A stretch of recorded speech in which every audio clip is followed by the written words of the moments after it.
ಎಲ್ಲದರಿಂದಾಗಿನೇ ಕಾಂತಾರ ಇಷ್ಟು ದೊಡ್ಡ ಮಟ್ಟಕ್ಕೆ ಬಂದಿರುವಂತದ್ದು.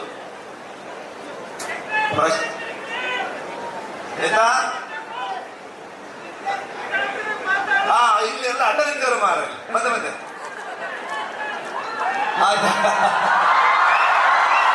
Thank you.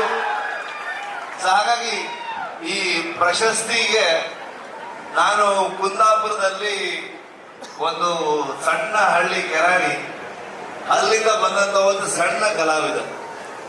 ನನ್ನಂತವರಿಗೆ ಒಂದು ರಾಷ್ಟ್ರ ಮಟ್ಟದಲ್ಲಿ ನಮ್ಮನ್ನ ಗುರುತಿಸ್ತಾರೆ, ಮತ್ತೆ ಅಲ್ಲೊಂದು ಅವಕಾಶ ಸಿಗುತ್ತೆ ಅಂತಂದ್ರೆ ಖಂಡಿತವಾಗ್ಲೂ ನನಗೆ ನಂಬೋದಕ್ಕಾಗಲ್ಲ.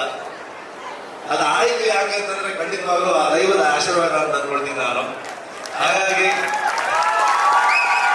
ಆ ಪ್ರಶಸ್ತಿ ಏನೇ ಇದ್ರು ಆ ದೈವಕ್ಕೆ ಸಲ್ಲಬೇಕು. ನಾನು ಅದಕ್ಕೆ ಋಣಿಯಾಗಿದ್ದೀನಿ.